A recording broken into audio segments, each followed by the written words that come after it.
d'entrepôt de carburant et supervise l'inauguration d'une station d'épuration des déchets et des eaux usées au marché aux poissons de Nouakchott. La première dame effectue une visite d'inspection des centres d'autisme Oksar et à Toujinine dans le cadre des célébrations commémorant la Journée mondiale de l'enfance.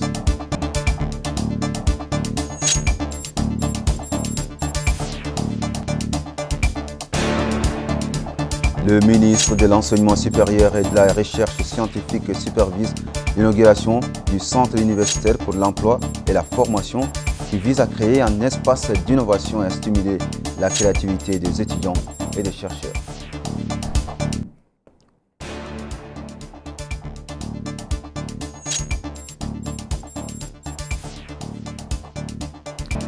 Mesdames, Mesdemoiselles, Messieurs, bonsoir, merci et bienvenue à cette nouvelle édition. Le président de la République, Mohamed Ould-Cheikh El Ghazouani, a supervisé cet après-midi à Nouakchott la pose de la première pierre d'un projet de construction d'entrepôt de carburant d'une capacité de 100 000 m3. Le président de la République a reçu des explications sur ce projet si important en matière de souveraineté nationale dans les domaines énergétiques. Le président de la République a suivi une présentation portant sur la construction des réseaux de stockage supplémentaires qui seront mis en place en urgence à Nouakchott pour réduire les coûts et éviter les coupures d'électricité dans les zones vitales du pays. Le projet contribuera à surmonter les risques d'éruption d'approvisionnement en carburant grâce à la construction de ces installations dont la capacité de stockage est répartie comme suit. 51 000 m3 de diesel, 34 000 m3 de carburant, 10 000 m3 d'essence et 5 000 m3 de kérosène.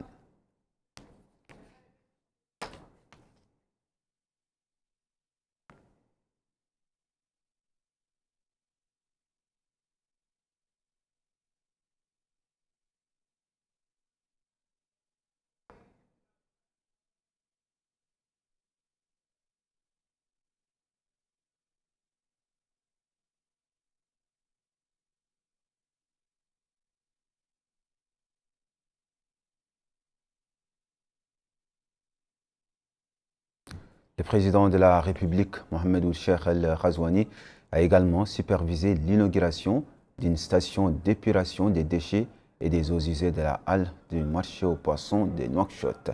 Le président de la République a reçu des explications détaillées de la part des responsables du marché aux poissons, doté de 45 usines de transformation du poisson, 15 unités de production de glace et 15 stations-service.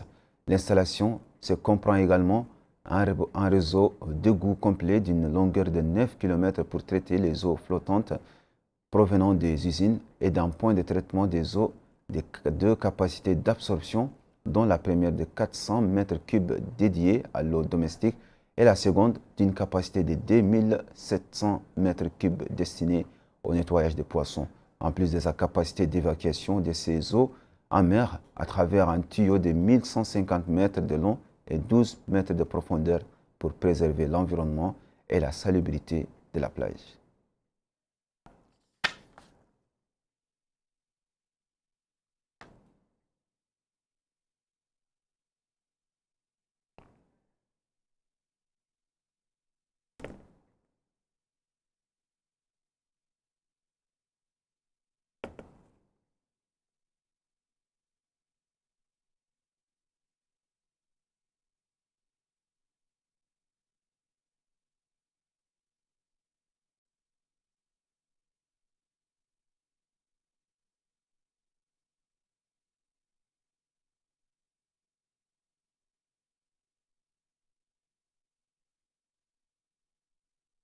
À cette occasion, le ministre du Pétrole et de l'Énergie a souligné que le projet de construction d'entrepôts de carburant permettra de diversifier les perspectives de développement économique et social à travers la construction et le renforcement des installations énergétiques de notre pays. Sujet Bokar Boylab. Dans son allocution, le ministre de l'Énergie et du Pétrole, Mohamed Melaïnoul Khaled, a déclaré que ce projet s'inscrit dans la mise en œuvre des engagements du président de la République, M. Mohamed Ould-Cheikh El Ghazouani, visant à faire progresser l'économie nationale et à assurer la continuité de l'approvisionnement de notre pays en produits pétroliers et étendre, développer et réhabiliter les installations de stockage des hydrocarbures. Il a ajouté que grâce à ce projet stratégique et sans précédent, il renforcera la souveraineté énergétique de notre pays. En d'autres termes, ce projet sera en mesure de surmonter les interruptions d'approvisionnement en carburant et garantira définitivement la continuité et la régularité d'approvisionnement permanent en carburant de Nouakchott et de la zone sud. Le projet d'extension du dépôt de carburant de la zone sud consistera au renforcement de la capacité de stockage des hydrocarbures. D'ailleurs, le directeur de l'approvisionnement des produits pétroliers, Hadrami Mohamed Marek, et le directeur des hydrocarbures à la Société mauritanienne des hydrocarbures, Taleb Khayar ou de Sidi Bouya, explique que le projet permettra de porter la capacité de stockage à 100 000 m3, dont 50 000 m3 de mazout, 34 000 m3 de fuel, 10 000 m3 de benzène et 5 000 m3 de kérosène. De la pêche, de la marine et des infrastructures portières, il a expliqué que la station d'épuration des déchets et des eaux usées du marché aux poissons de Nouakchott permettra de répondre aux besoins du marché en matière d'assainissement et d'infrastructures maritimes afin de préserver la santé des consommateurs. Bokaboy là-bas. Dans une allocution qu'il a prononcée à cette occasion, le ministre de la Pêche et des infrastructures maritimes portières, El Vadeli Oulsidati ou Ahmed Louli, a déclaré que le projet de traitement des eaux usées au marché de poissons de Nouakchott est une traduction des engagements du président de la République, M. Mohamed Cheikh Ghazouani, et cela s'inscrit dans le cadre des efforts de l'État de développer le secteur de la pêche qui occupe une grande place dans l'économie nationale. Il a indiqué que ce projet permettra aussi de renforcer le cadre d'activité dans cette importante structure qu'est le marché de poissons de Nouakchott. Autre allocution, c'est celle faite par le maire de la commune de Tafraq Zeyna, Taleb Ould Mahjoub, qui a souligné l'importance des projets dans le développement économique. Et il a loué la mise en œuvre de ces réalisations par l'État qui permettront de dynamiser les activités économiques.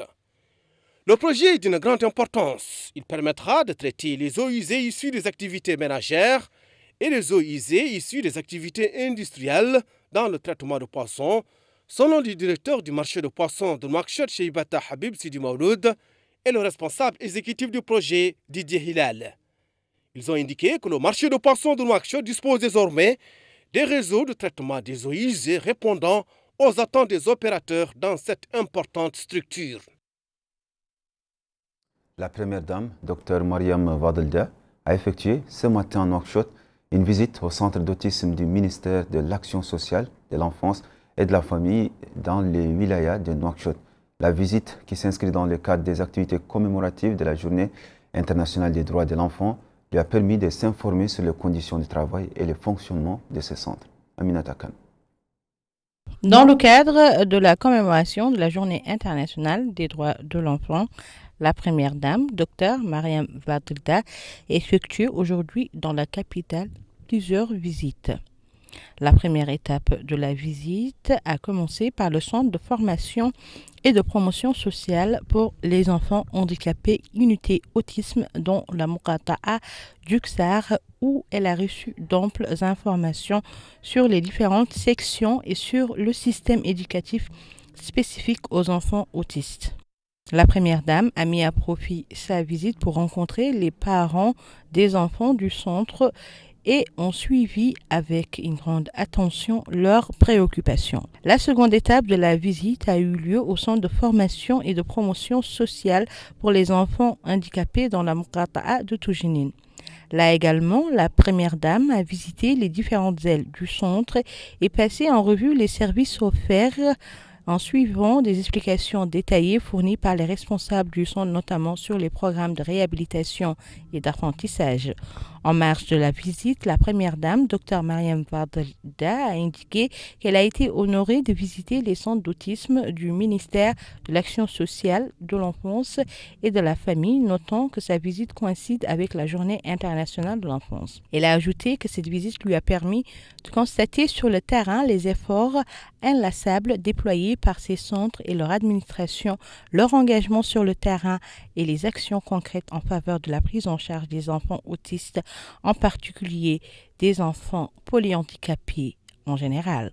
Elle a appelé les parents des enfants à coopérer avec l'administration en leur faisant part de leurs problèmes, soulignant que les centres concernés travaillent pour s'occuper de ces enfants, les soutenir et sauvegarder leurs droits.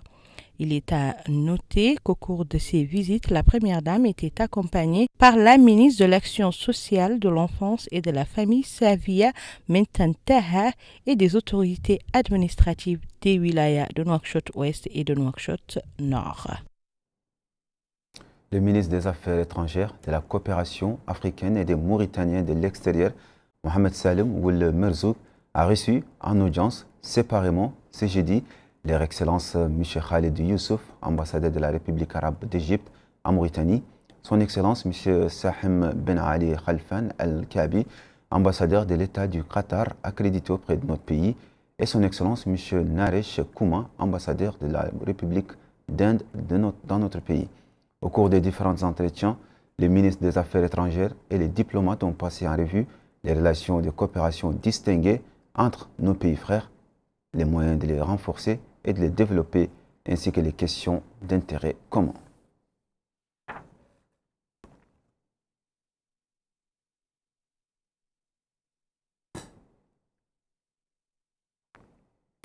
La ministre de l'Éducation et de la Réforme du système d'enseignement, Mme Houda Baba, a lancé ce jeudi à Nouakchott l'opération de distribution de 30 000 tables blancs au profit de plusieurs wilayas.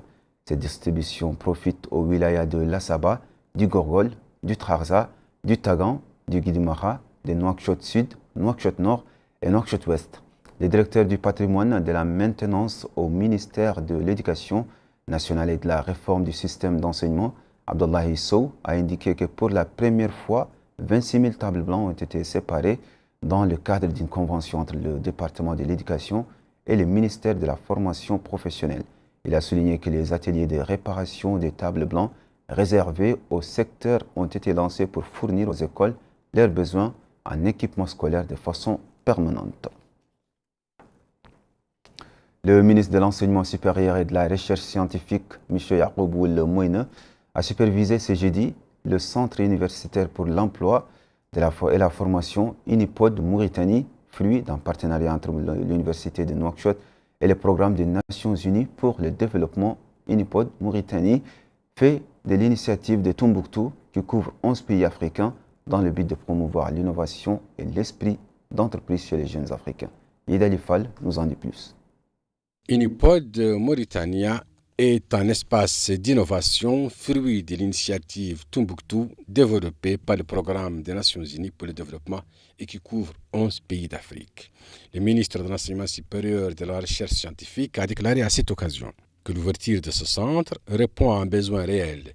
Il sera, a-t-il dit, le berceau du développement et de la rénovation et de l'innovation pour les étudiants. Le ministre a déclaré à cette occasion qu'il comptait sur le centre pour le développement et le renforcement des efforts dans la qualité de l'éducation et de l'enseignement supérieur.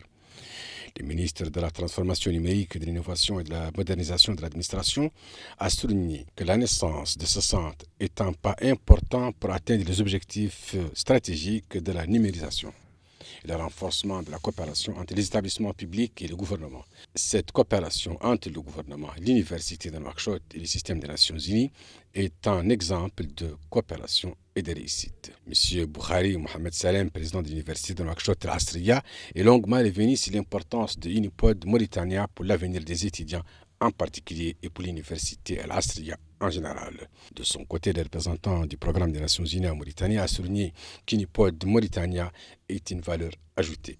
Les autorités nationales ont résolument convenu de mettre en place tous les efforts nécessaires pour accélérer la transformation économique et sociale du pays. Et ceci en créant les conditions d'un tel saut qualitatif. À cet effet, est convaincu qu'il faut de nouvelles approches pour relever le défi du développement multiforme. Le PNUD a fait de l'investissement dans le capital humain et l'innovation un de ses axes prioritaires d'intervention. Ainsi, à travers les Unipods, qui signifient tout simplement laboratoire d'innovation universitaire, cette initiative donc vise à contribuer à transformer les universités publiques du continent en des espaces d'innovation. Unipod Mauritania a coûté plus d'$1 million américains financés par le programme des Nations Unies pour le développement. Nouakchott a abrité aujourd'hui le lancement d'un forum sur les missions de l'Agence nationale du numérique et ses perspectives d'avenir. Les participants à la rencontre ont eu à suivre des présentations et des exposés sur les missions et objectifs de l'agence et ont échangé sur les voies et moyens de développer ses performances et futurs programmes. Moussa Ndiaye. Cette rencontre vise à présenter aux participants les différentes missions, activités et programmations et concertations autour du plan d'action de l'Agence numérique de l'État. Supervisant le lancement officiel de cette cérémonie, le ministre de la Transformation numérique et de la modernisation de l'administration, M. Ahmed Salem Bouda, a dit que la transformation numérique est devenue une obligation et non un choix. Il a ajouté que la transformation numérique est aujourd'hui l'un des piliers de tout développement durable. L'Agence numérique de l'État occupe une importante position, d'où la nécessité de renforcer ses missions en étroite collaboration avec les partenaires techniques et financiers du gouvernement mauritanien. La coopération allemande se réjouit et est fière de pouvoir soutenir ces efforts ambitieux. Depuis plusieurs années, elle accompagne le gouvernement mauritanien dans sa démarche de transformation numérique.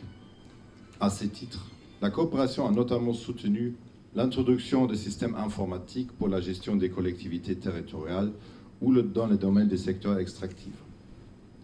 Lors des négociations bilatérales entre nos deux pays l'année dernière, une intensification de cette coopération a été décidée avec un nouveau programme de la GIZ nommé Digitali et dédié à la promotion de la transformation numérique. Donc je remercie l'équipe pour son grand engagement. Pour mettre l'accent sur l'importance de cette activité, le directeur général de l'Agence numérique de l'État, M. Bouida Oulsayer, a précisé que son agence a enregistré des résultats satisfaisants à travers, dit-il, ses interventions dans différents secteurs de l'État. Il a ajouté que les résultats de l'Agence numérique de l'État concrétisent les efforts de M. le ministre de la Transformation numérique et de la modernisation de l'administration. On constate depuis quelques années que des activités techniques et scientifiques ont été organisées pour attirer l'attention sur l'importance de la transformation numérique en Mauritanie et les dispositions à prendre pour renforcer la modernisation de l'administration. Le centre de formation à distance du ministère de l'Énergie et du Pétrole a accueilli cet après-midi le lancement du dialogue énergétique mauritano-américain. Participent à ce deuxième type de dialogue des cadres des secteurs de l'énergie, du pétrole, des mines et de l'industrie, ainsi que des responsables du côté américain. Sujet Moussa Aminatakan. Accroître l'accès à l'énergie, améliorer les capacités de sa production et s'attaquer aux causes profondes du changement climatique, tels sont les objectifs de ce dialogue énergétique entre la Mauritanie et les États-Unis.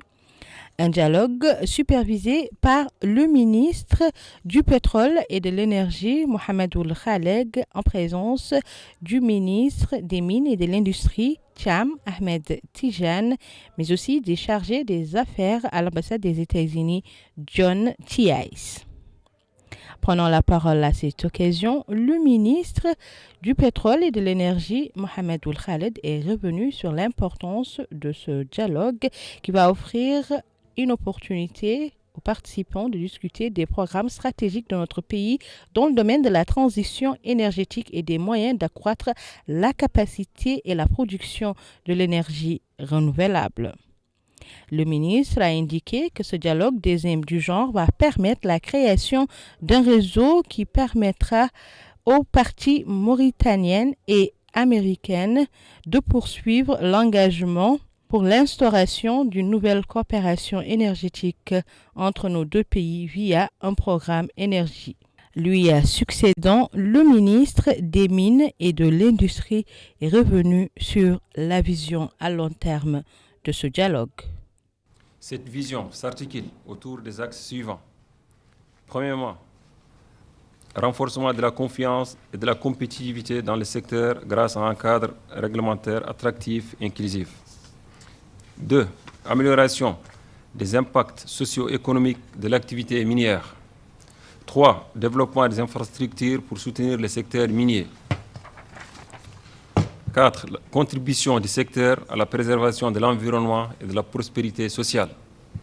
En phase avec cette vision, notre département a lancé la refonte du code minier pour faire désormais un cadre légal, réglementaire et transparent, visant plus de retombées socio-économiques à travers la création de valeurs ajoutées pour une transformation locale des produits miniers, notamment la production et la promotion de la production d'acier vert, green steel, entre autres. Sur un autre registre, notre département travaille sur l'amélioration des connaissances de notre sous-sol pour une cartographie détaillée, ainsi la mise en place d'une couverture géophysique à haute résolution à travers un contrat programme avec l'Agence nationale de recherche géologique, l'ANARPAM.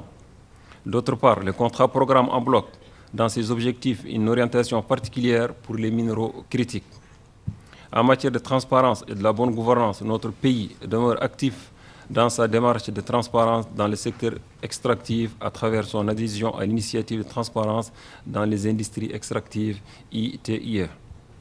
Des efforts considérables ont été déployés par notre département et nos partenaires miniers pour faire valider la Mauritanie pour la 4e fois comme pays conforme à la norme ITIE.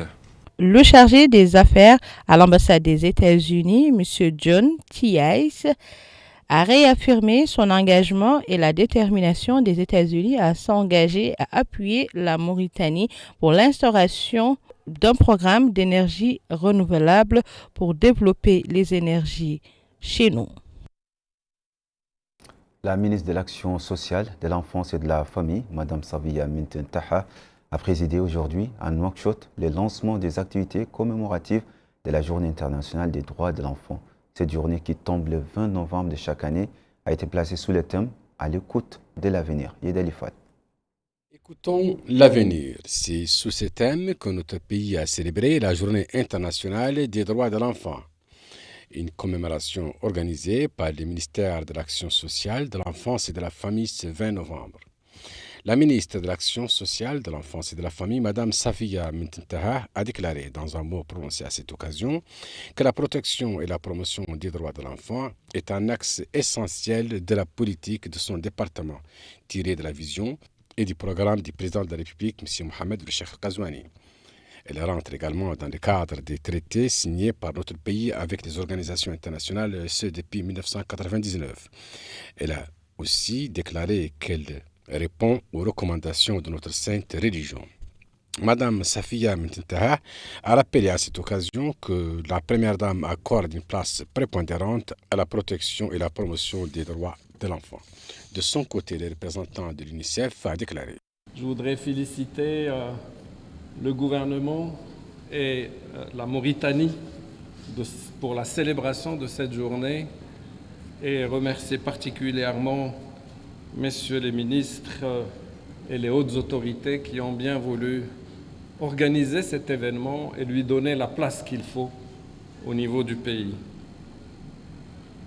Depuis 35 ans, on a vu, grâce à cette convention, beaucoup de pays s'engager et mettre en place des normes, des lois, des politiques et des programmes pour les enfants. La vice-présidente du Parlement des enfants a déclaré que cette journée doit être une occasion pour redoubler d'efforts afin de protéger les droits des enfants. La journée a été marquée par de nombreuses activités qui louent l'importance de cet événement. Des membres du gouvernement ont commenté hier après-midi les résultats du Conseil des ministres qui s'est déroulé plus tôt dans la journée. Il s'agit des ministres de la Culture, des Arts, de la Communication, des Relations avec le Parlement, porte-parole du gouvernement, Hussein Ouelmedou, de l'autonomisation des jeunes, de l'emploi, des sports et du service civique, M. Mohamed Abdullahi Woulouli, des domaines du patrimoine de l'État et des réformes foncières, Mokhtar Ahmed Bousseif, de l'équipement et des transports, Eli Oulil Veirik. Aminata Khan. À l'issue du Conseil des ministres, plusieurs membres du gouvernement ont commenté les résultats du Conseil. Il s'agit des ministres de la Culture, des Arts, de la Communication et des Relations avec le Parlement, porte-parole officiel du gouvernement, Hussein Ouloumedou, de l'autonomisation des jeunes, de l'emploi, des sports et du service civique, Mohamed Abdallahi Louli, des domaines du patrimoine de l'État et de la réforme foncière, Mokhtar Ahmed Boussef, et de l'équipement et des transports, Ali El Veirik. Prenant la parole, le ministre de l'autonomisation des jeunes a déclaré que le décret définissant les statuts types des fédérations sportives nationales et fixant les critères de classement ainsi que le mode de gestion des infrastructures sportives va améliorer le cadre organisationnel actuel pour favoriser une pratique durable et gestionnelle du sport en harmonie avec les standards internationaux. Le ministre est ensuite revenu sur sa communication relative à la restructuration des programmes de son département, notamment en ce qui concerne la nouvelle approche de l'employabilité ou encore le service civique qui s'est déroulé au cours des 3 derniers mois. Il a expliqué que la restructuration a été faite de telle sorte que chaque programme en matière s'adresse à une catégorie en particulier. Le ministre des Domaines a affirmé que sa communication relative à la résolution des problèmes fonciers dans notre pays s'inscrit dans le cadre de la réforme foncière qui est en cours, annonçant qu'un recensement sera effectué à Nouakchott pour améliorer et lier chaque terrain à une personne physique ou morale en gardant en ligne de mire le respect des plans des lotissements et la validité des pièces justificatives fournies. À son tour, le ministre des Transports a présenté les grandes lignes de sa communication concernant les plaques d'immatriculation des voitures. Il a soutenu qu'il y avait un laisser-aller qui ne peut plus continuer. De ce fait, l'initiative vise à moderniser et sécuriser les plaques nationales via des codes QR, des couleurs et autres éléments de sécurité. Il a annoncé que dans ce cadre, 36 sociétés ont reçu l'agrément de produire des plaques. 38 sociétés ont reçu l'agrément pour produire des plaques, ces dernières selon liées aux applications de la Direction nationale du transport. Interpellé sur les délais d'utilisation des ponts et échangeurs en construction à Nouakchott, le ministre a révélé que les travaux du pont de Haïsaken seront achevés le 20 décembre, tandis que ceux de Madrid prendront fin le 20 janvier 2025. Par ailleurs, le porte-parole du gouvernement a répondu à plusieurs questions, dont la gestion de la Mauritanie, de la question migratoire. Il a noté que l'approche mauritanienne respecte les normes internationales, mettant la dignité des individus, leur sécurité en premier. Concernant le festival des villes du patrimoine qui se déroule à Chingiti, le porte-parole du gouvernement a souligné avoir visité la ville récemment. Il a noté que 3,9 milliards seront mobilisés à cet effet. Pour ce qui est de la concertation nationale, le porte-parole a déclaré que le gouvernement est engagé à tenir cette promesse. Il a rappelé que cela fait partie des priorités du président de la République, notant que le Premier ministre l'a réitéré lors de sa déclaration de politique générale.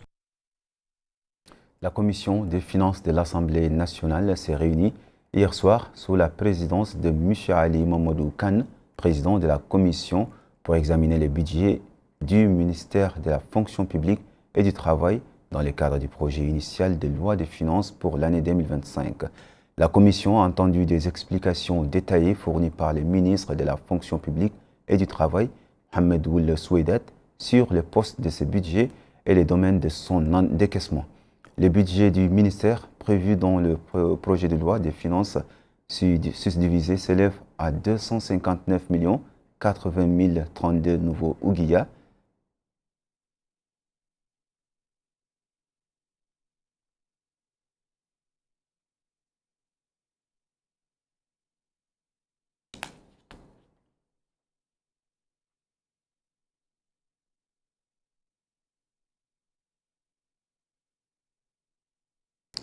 La commission des finances de l'Assemblée nationale s'est réunie hier soir sous la présidence de Mamadou Kane, président de la commission, pour examiner le budget du ministère délégué auprès du ministère de l'Intérieur, de la promotion, de la décentralisation et du développement local, chargé de la promotion de la décentralisation et du développement local dans le projet de loi de finances initiales pour 2025.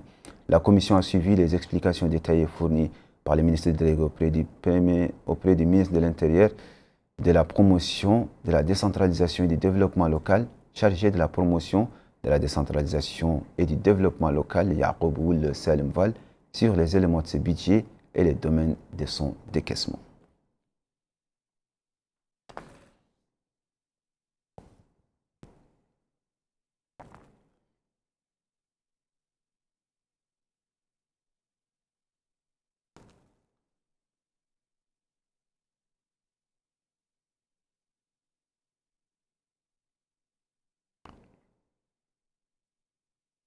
Le Centre pour la culture et la formation du XAR a abrité hier la deuxième assemblée générale du projet Graines de citoyenneté. Le projet cherche à répondre aux défis auxquels est confrontée la jeunesse mauritanienne. Moussa Ndiaye.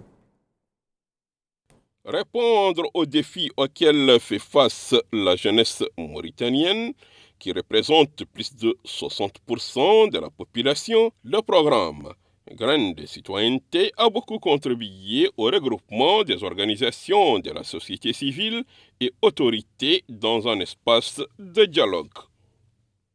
M. Rassoul Wilkhal, commissaire adjoint aux droits de l'homme, à l'action humanitaire et aux relations avec la société civile, a dit que le programme Graines de citoyenneté, à travers la sensibilisation des femmes et jeunes, a beaucoup contribué au renforcement des capacités de cette importante frange de la société.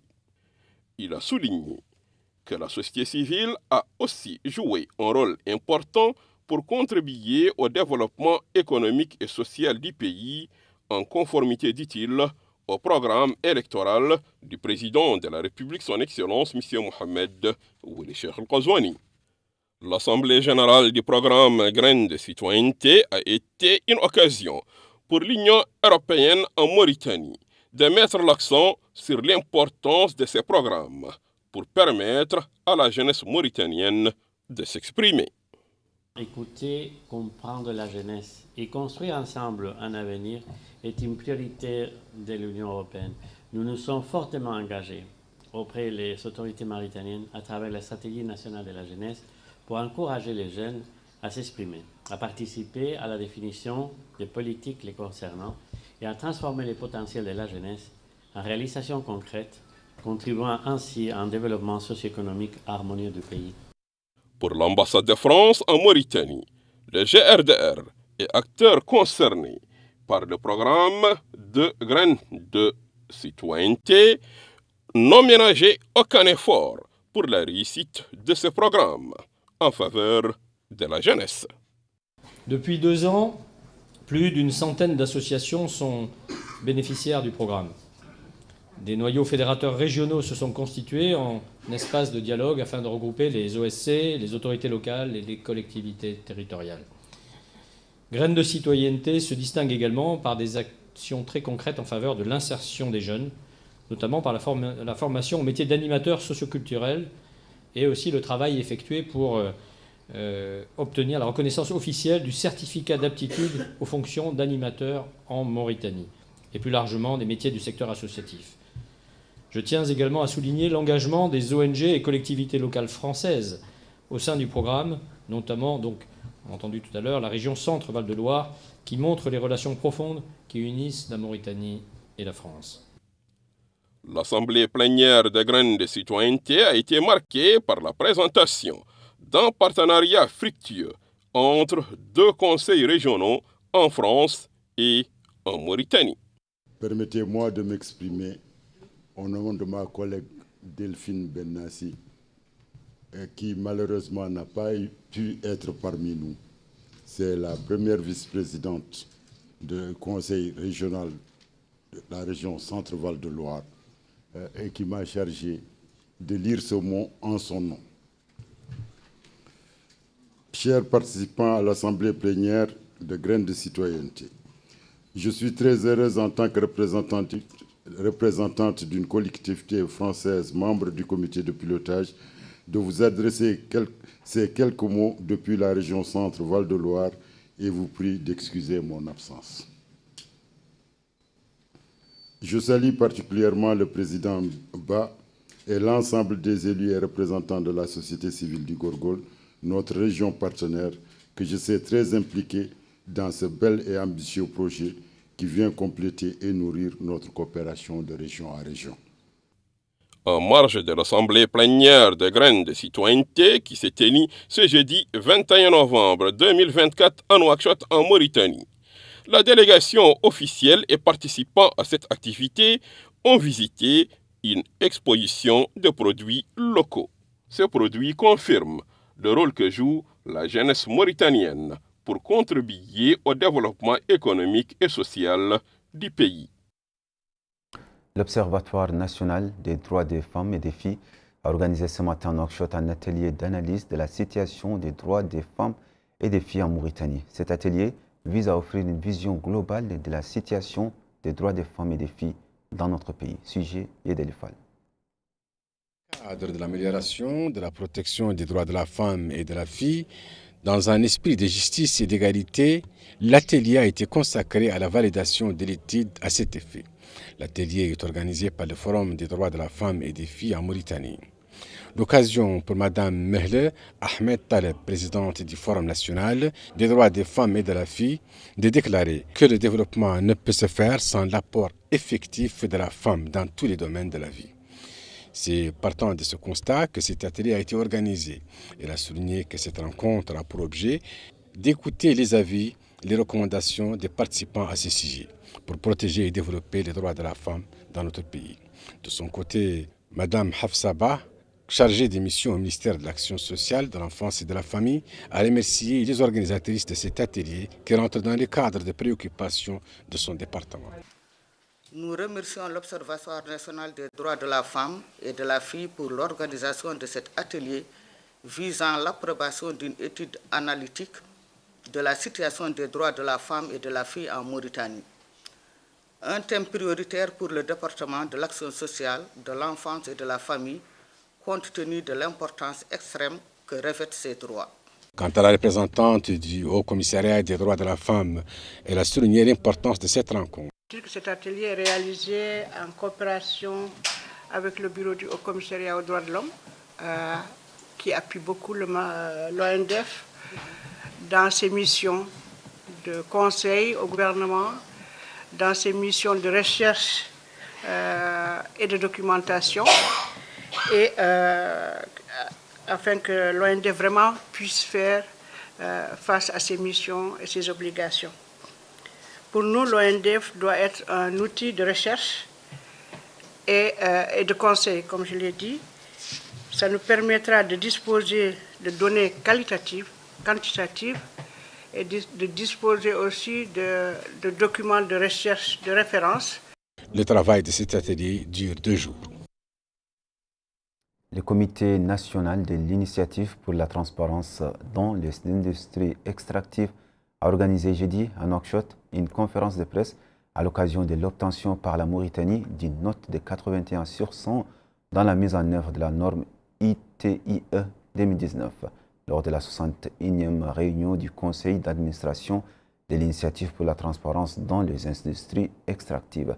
Dans un discours prononcé à cette occasion, le président du Comité national de l'ITIE a expliqué que cette réunion vise à partager les résultats d'une phase de travail du comité, à savoir la décision de déclarer la conformité de la Mauritanie à la norme ITIE lors de la réunion du Conseil d'administration de l'initiative pour la transparence dans les industries extractives qui s'est tenue à distance les 12 et 13 novembre à Oslo. Il a précisé que ce résultat est le fruit d'un travail difficile car l'ITIE est une initiative qui a vu le jour en Afrique du Sud après qu'un diagnostic de la situation des pays riches en ressources minérales ait montré que la réalité des populations de ces pays était basée sur la pauvreté et les guerres civiles. Il a ajouté que l'idée de l'initiative pour la transparence dans les industries extractives est basée sur la nécessité d'une gouvernance rationnelle de ces ressources et que les rentes de ces ressources reviennent aux populations et deviennent ainsi une source de bénédiction plutôt qu'une source de malédiction. La Mauritanie a disposé de la première demande d'adhésion à l'ITIE en 2005 et adhère depuis lors aux critères de l'initiative pour la transparence dans les industries extractives, a-t-il déclaré. Le ministère délégué auprès du ministère de l'économie et des finances, chargé du budget, en collaboration avec l'expertise française, a organisé jeudi à Nouakchott un atelier technique de présentation et de discussion de la loi fondamentale sur les lois de finances en Mauritanie. Sujet Bokar Baïlaba. Au cours de cet atelier de 2 jours, les participants seront édifiés par une série d'exposés présentant le cadre général des lois, leurs objectifs et les critères et contrôles qu'elles fixent pour l'exécution des budgets. L'occasion pour le directeur de cabinet du ministre délégué auprès du ministre de l'économie et des finances chargé du budget, Diallo Mamadou Abdoulaye, d'indiquer que cet atelier s'inscrit dans le cadre de la grande attention et de la priorité accordée à la réforme du système de gestion des finances publiques. Il a déclaré que notre pays a franchi des étapes importantes dans la mise en œuvre effective de cette réforme au niveau budgétaire et comptable et dans l'élaboration des manuels pour préparer les documents de référence prévus par la loi statutaire. Ainsi, l'adoption des méthodologies modernes basées sur des budgets programmes doit être axée sur la performance. Au-delà de cet investissement financier, c'est surtout la mobilisation des experts de haut vol qui sont à vos côtés depuis plusieurs mois maintenant et qui permet d'imaginer que tout cela va se faire en bonne intelligence avec l'ensemble des administrations. Monsieur Sabatier a indiqué toute la nécessité d'articuler non seulement la technicité comptable liée à la mise en œuvre de la LOLF, mais également tout ce que cela révèle et nécessite d'adaptation de la fonction publique, non seulement dans les ministères en charge des finances, mais également au quotidien, plus tard, pour l'ensemble des administrations. Beaucoup de choses ont déjà été faites depuis plusieurs mois. Des centaines de fonctionnaires ont été formés, des modules de formation ont eu lieu, y compris en ligne, des fiches de poste ont été rédigées pour mieux adapter la fonction publique à cette modernisation de la gestion des finances publiques. Laurent Sabatier est le chef du projet d'appui à la formation en finances publiques à l'Expertise France. Il a lui aussi souligné l'importance de cet atelier dans la mise en place d'un processus de gestion des finances publiques précis et transparent. Le ministère du Commerce et du Tourisme a organisé ce matin à Nouakchott une journée nationale de sensibilisation sur les accords commerciaux internationaux signés par notre pays. Cette journée nationale vise à faire connaître l'ensemble des accords commerciaux internationaux signés par la Mauritanie, tels que les accords préférentiels, l'accord de libre-échange continental africain et surtout l'accord préférentiel signé par la Mauritanie avec l'Union européenne. Le programme de la journée comprend plusieurs présentations sur les différents accords commerciaux et leur implication sur le commerce extérieur et l'économie en général, présentées par des spécialistes du domaine et suivi des questions et des discussions au nom du ministre du Commerce et du Tourisme. Le conseiller juridique au ministère, Sidi Woulahad, a indiqué que le thème de cette journée de sensibilisation dépasse les domaines du commerce pour s'étendre à l'ensemble de l'économie, notant que la Mauritanie est un corridor commercial incontournable et une porte d'entrée vers l'Afrique subsaharienne, ce qui lui confère l'avantage d'opportunités et d'échanges commerciaux croissants à travers l'océan Atlantique. Une mission médicale française spécialisée dans la chirurgie complexe des maladies du foie a effectué ce jeudi des interventions chirurgicales à l'Institut national d'hépatologie et de virologie de Nouakchott. Cette mission s'inscrit dans le cadre d'une coopération tripartite entre le ministère de la Santé, représenté par l'Institut national d'hépatologie et de virologie qui accueille la mission, et l'hôpital français Paul Bros, spécialisé dans la chirurgie du foie et la principauté de Monaco. Pendant 7 jours, la mission médicale réalisera 12 opérations complexes du foie. Évoquant le sujet, le directeur général de l'Institut national d'hépatologie et des maladies virales, le professeur Mohamed Ould Menna, a déclaré que cette coopération permettra de réaliser des opérations gratuites pour les citoyens dans le besoin, en particulier celles qui ne sont pas disponibles en Mauritanie, ainsi que de former les chirurgiens mauritaniens à ce type d'opérations complexes. Les organisateurs du Salon international de la santé MEDEX ont organisé aujourd'hui à Nouakchott un point de presse pour faire la lumière sur les buts et objectifs de ce salon organisé sous le haut patronage de la première dame, Dr Mariam Vadilda, dans la période 22-24 novembre prochain. La conférence a abordé les objectifs généraux de cette exposition qui contribuera à faire progresser l'innovation médicale, la qualité des préparations pharmaceutiques et à relever les défis liés à l'approvisionnement, au stockage, à la distribution et au contrôle des médicaments. La Fédération internationale de la presse arabe, section Mauritanie, a organisé une cérémonie de remise des diplômes à la première promotion des femmes journalistes ainsi qu'aux personnes ayant des besoins spéciaux après avoir bénéficié des formations sur la couverture électorale. La formation visait à renforcer les capacités des journalistes et à améliorer leurs compétences professionnelles.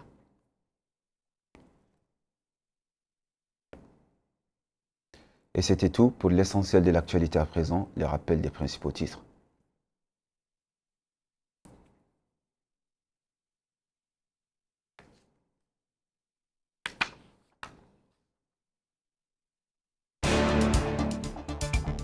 Le président de la République pose la première pierre d'un projet de construction d'entrepôts de carburant et supervise l'inauguration d'une station d'épuration des déchets et des eaux usées au marché aux poissons de Nouakchott. La première dame effectue une visite d'inspection des centres d'autisme au Ksar et à Toujinine dans le cadre des célébrations commémorant la Journée mondiale de l'enfance.